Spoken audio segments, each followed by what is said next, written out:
कि भैया पूरा हिंदुस्तान का बजट क्या है और ये जो ओबीसी ऑफिसर्स हैं ये इस बजट में से कितना कंट्रोल कर रहे हैं और क्या कंट्रोल कर रहे हैं, आदिवासी क्या कंट्रोल कर रहे हैं, दलित क्या कंट्रोल कर रहे हैं।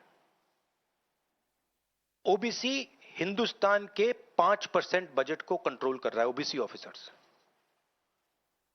तो मुझे बात समझ नहीं आ रही है, प्रधानमंत्री हर रोज ओबीसी की बात करते हैं, ओबीसी प्राइड की बात करते हैं, मगर ओबीसी के लिए किया क्या। अब जब मैंने ये बात बोली, उनका रिस्पॉन्स बड़ा इंटरेस्टिंग है। वो कहते हैं कि लोकसभा में हमारा रिप्रेजेंटेशन है, लोकसभा में रिप्रेजेंटेशन का क्या लेना देना है। मैं कह रहा हूं कि बजट डिसीजन जो लेते हैं, जो बजट को ऑफिसर्स हैं जो बजट को कंट्रोल करते हैं, 5% ओबीसी निर्णय ले रहे हैं। और मैंने सिर्फ यह सवाल पूछा, क्या हिंदुस्तान में ओबीसी की आबादी 5% है, यह मैं जानना चाहता हूं। अगर 5% है तो फिर वो ठीक है, उसको मैं एक्सेप्ट करने के लिए तैयार हूं। मगर अगर वो 5% से ज्यादा है तो मुझे यह पता लगाना है, और एक बार मैं मन बना लेता हूं, मैं छोड़ता नहीं हूं, मुझे यह पता लगाना है ये ओबीसी हिंदुस्तान में कितने हैं, और जितने हैं उतनी भागीदारी इनको मिलनी चाहिए। अब आप किसी लोकसभा में किसी भी एमपी से पूछ लीजिए, लोकसभा को टेंपल ऑफ डेमोक्रेसी कहा जाता है। आप किसी भी बीजेपी के एमपी से पूछ लीजिए कि वो कोई डिसीजन लेता है, कोई कानून बनाता है, कोई कानून बनाने में भाग लेता है, किसी से भी पूछ लीजिए, बिल्कुल नहीं। ना कांग्रेस का एमपी इस लोकसभा में, ना बीजेपी का एमपी, ना कोई और इंडिया का एमपी कोई डिसीजन लेता है।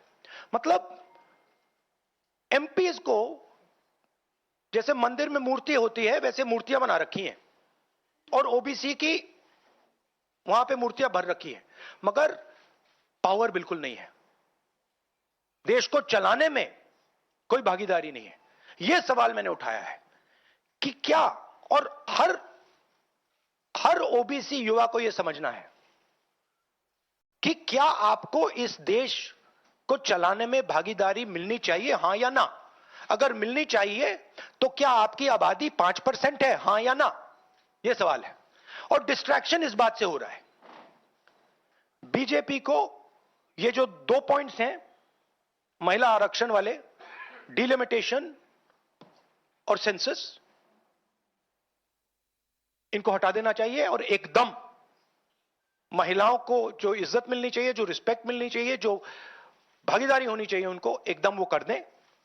और कास्ट सेंसस का जो हमने डेटा निकाला था उसको पब्लिक कर दें, तो सारे हिंदुस्तान के ओबीसी युवाओं को पता लग जाए वो हैं कितने, और नया सेंसस कास्ट बेसिस पे करें। Thank you. एक एक करके प्लीज। और प्रधानमंत्री को अपने अगले भाषण में यह कहना है, यह समझाना है देश को कि हिंदुस्तान के सबसे जरूरी 90 अफसर जो हैं उनमें से सिर्फ 3 ओबीसी क्यों हैं, यह मेन सवाल है। और मैंने दलितों और आदिवासियों की बात ही नहीं की अभी। अंग्रेजी में कह देता हूं। The BJP came up with the idea of a special session. We appreciated that idea. With a lot of fanfare and pomp, we moved from the old building to the new building. The Prime Minister, in a very dramatic gesture, carried the Constitution of India from the old building to the new building. And he said that he is passing a very important law. And we agree with him. Women's reservation is a central step in the empowerment of the women of India, and it is a critical step. But when we read the fine print, we found something very interesting. 2 little subtexts were there. Number 1, this will be done after delimitation. Number 2, this will be done after census. What it means is this bill will be implemented a decade from now. It is not going to be implemented today, and every woman in India should understand this. It is not going to be implemented today, it's going to be implemented, if it is implemented, 10 years from now. So this is a diversionary tactic. It's a way of making everyone's attention move away.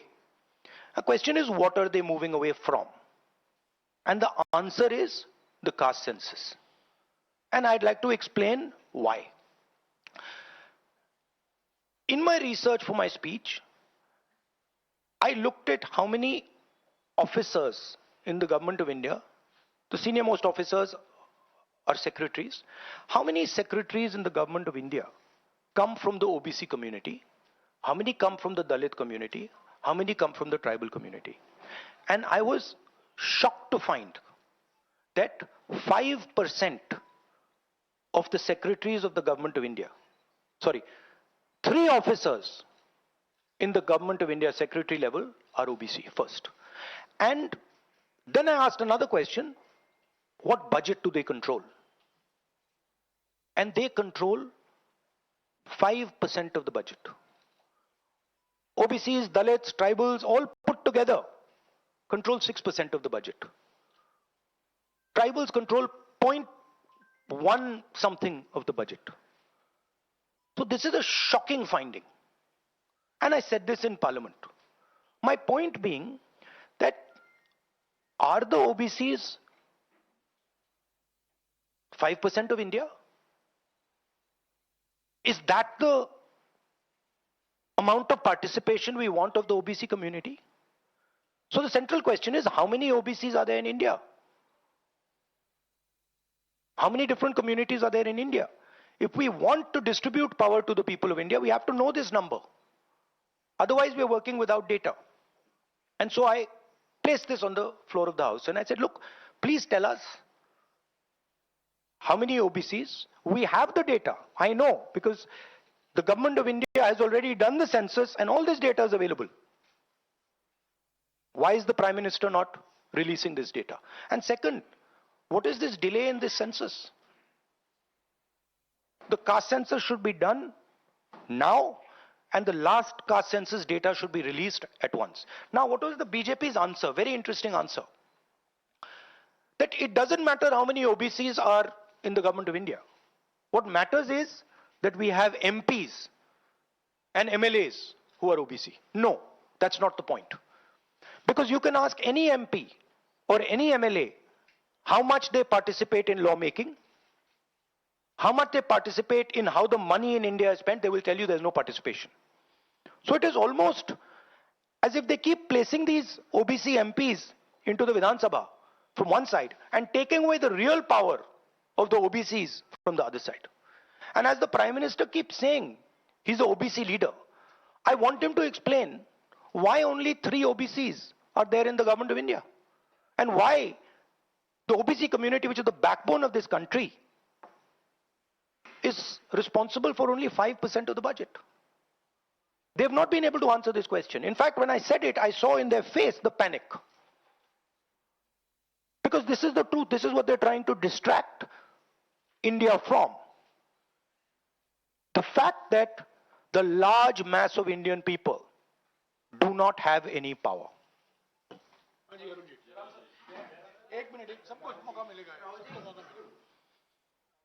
संक्षिप्त में पूछिएगा please. Rahul ji एक बड़ा sensitive नहीं काम कर रहा। Hello Rahul ji, बहुत सेंसिटिव मुद्दा है ये रिजर्वेशन। आज से नहीं, जब से ये अस्तित्व में आया, आपने पेंडोरा बॉक्स एक तरह से उसको टच कर दिया।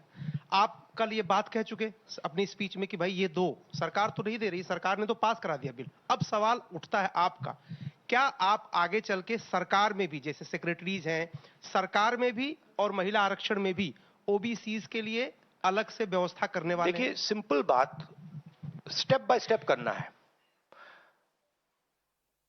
आपको चोट लगती है तो एक्सरे होती है, पता लगाना पड़ता है कि स्ट्रक्चर में कमजोरी कहां है, हड्डी कहां टूटी। मैं सिर्फ एक बात कह रहा हूं, पहला कदम एक्सरे है कि हमें पहले कास्ट सेंसस के माध्यम से हिंदुस्तान का एक्सरे करना है कि भैया हैं कितने लोग। ओबीसी कितने हैं, अलग अलग कम्युनिटीज कितनी हैं, ट्राइबल्स कितने, ये पहले टेबल पे तो रखो। डिसीजन लेने से पहले अगर हम अपने सामने डेटा ही नहीं रखेंगे तो डिसीजन कैसे लेंगे? वो तो आपने बात की बात की, मगर पहले हमारे सामने डेटा रखो। डेटा रखोगे, मैं आपका जवाब दे दूंगा। आज तो डेटा ही नहीं है। दूसरी बात, मैंने अपने भाषण में कहा कि आजादी की जो मूवमेंट थी वो एक शुरुआत थी। Distribution of power, transfer of power to the people of India, Hindustan के लोगों को पावर ट्रांसफर करने का पहला बड़ा कदम था। उसके बाद हमने और कदम लिए हैं। कास्ट सेंसस से जो डेटा निकलेगा वो हिंदुस्तान की जनता को और पावर ट्रांसफर करने का तरीका है। मैं कह रहा हूं कि हिंदुस्तान के जो ओबीसीज हैं, दलित्स हैं, ट्राइबल्स हैं, बाकी लोग हैं, महिलाएं हैं, उनको हमने ट्रांसफर ऑफ पावर करना है। उनके लिए हमें पावर ट्रांसफर करना है, उनके हाथों में पावर डालनी है। फाउंडेशन वो है। और कास्ट सेंसस की जरूरत है, क्योंकि उसको समझे बिना हम ये कर ही नहीं सकते। हाँ, एक मिनट प्लीज। अरे रमन जी रुक जाओ प्लीज। One second. हाँ, देखो, हमारे समय जितने भी थे सही रिप्रेजेंटेशन होना चाहिए। हमारे समय कम था, वो भी खराब है। इनके समय कम था, कम है, ये भी खराब है। हम चेंज चाहते हैं, ठीक है। मेरा कहना है कि जब मैंने ये आंकड़ा देखा मैं हिल गया। मैं बिलीव नहीं कर सकता था कि 90 सेक्रेटरीज में से 3 ओबीसी के हैं। मैं शॉक हो गया, मैं हैरान हो गया, ये क्या हो रहा है? और इसको बदलना है। हिंदुस्तान के जो आम जनता है, गरीब जनता है, उनको पावर देनी है। Rahul ji, you just said that you want that the power should be transferred to women and OBCs and other backwards. You know, this is a form of transferring power. The Prime Minister has said that this bill will lead to an era of women-led development. Do you feel that in the present form, this bill will be able to achieve this goal? Considering that it is not being implemented now. The problem is the implementation. So what they have said is, we are placing a bill on the floor of the House, but we will implement it 10 years from now. What does that mean? That's like the Prime Minister saying, you know, we are going to place a bill on OBC caste census in the floor of the House, and we're going to do it in 30 years. What does it mean? It means nothing. So, we agree with the bill. Remove these 2 clauses and make it happen today. And don't insult the intelligence of India's women. Because India's women understand what you're doing.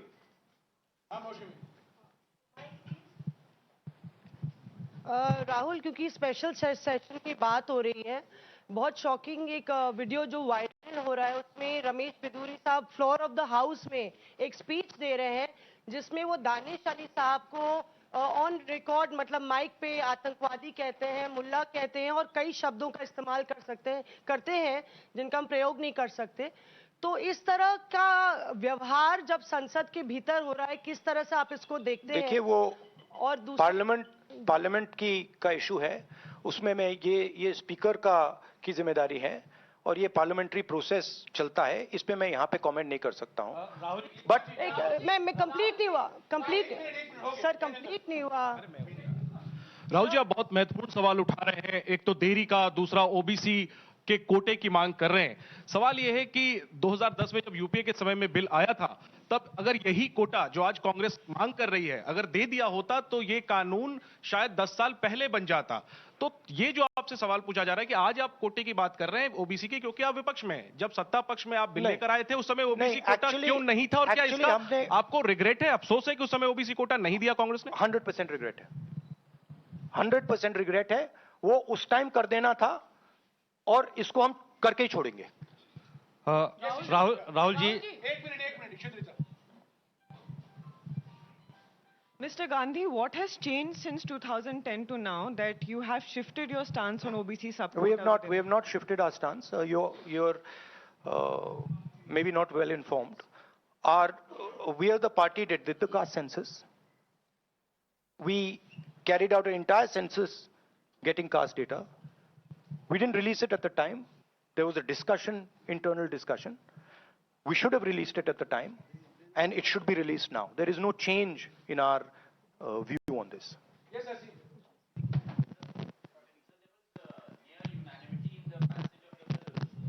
Sorry.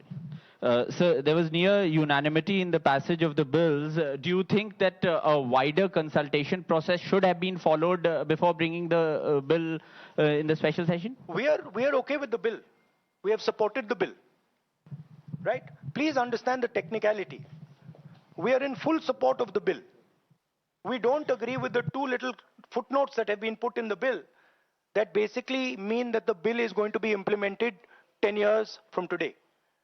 We support the bill. Everybody, there's nobody in the house who didn't support the bill.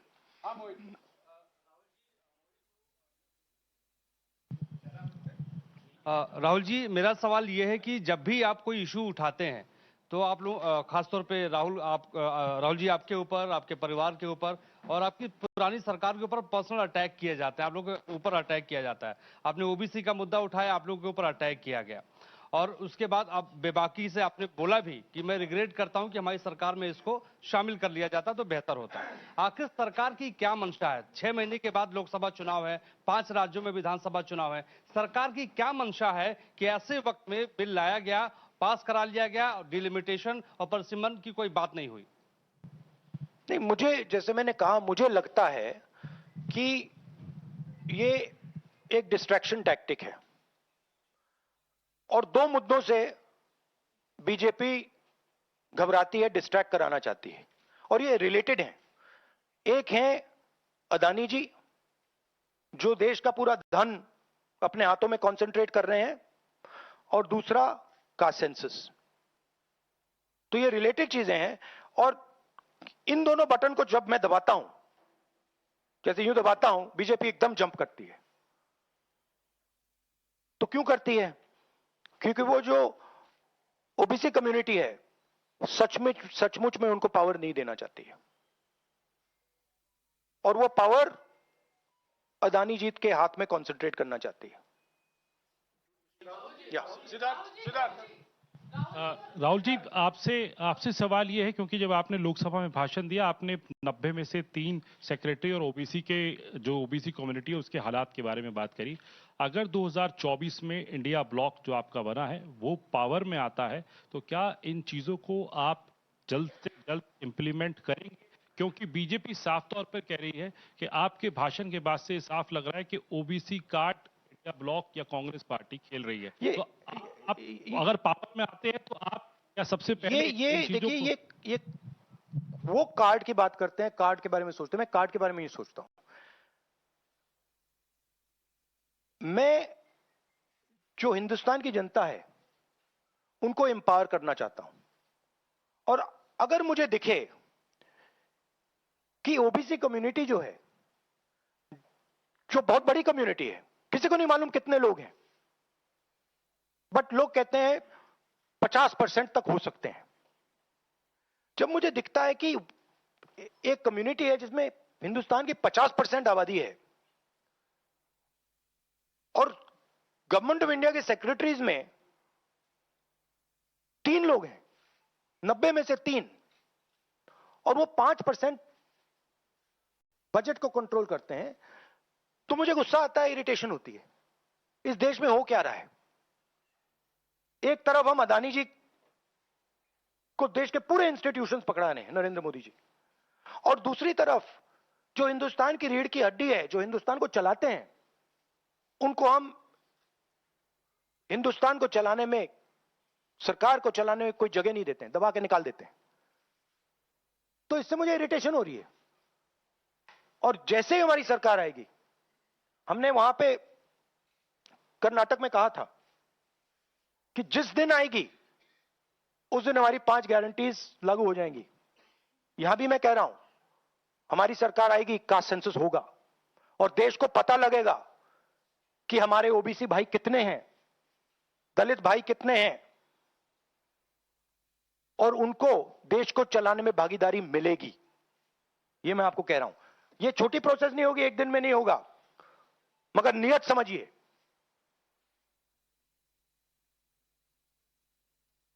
आप, नरेंद्र मोदी जी कहते हैं, अमित शाह जी ने कहा कि हमने OBC को विधानसभा में, लोकसभा में डाला है। आप मुझे बता दीजिए कानून बनाने में, बजट में उनकी क्या भागीदारी है। पहले 50-60 साल पहले डिबेट्स होती थी, एमपीज का रोल होता था, एमपी कानून बनाते थे।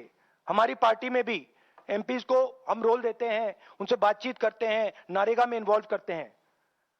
आप किसी भी बीजेपी के एमपी से पूछ लीजिए, विधानसभा में किसी भी स्टेट में पूछ लीजिए, सरकार चलाने में उनकी क्या भागीदारी है। जवाब देंगे हमारा कोई रोल नहीं है। ये जो मैंने मूर्ति की एनालॉजी आपको दी है, ये बीजेपी के एमपी ने मुझे लोकसभा, पुरानी बिल्डिंग में लोकसभा के बाहर बुलाया कि हमें यहां पे बैठा रखा है, हमारा फायदा उठा रहे हैं, हमारी कोई भागीदारी नहीं है सरकार को चलाने में। Thank you.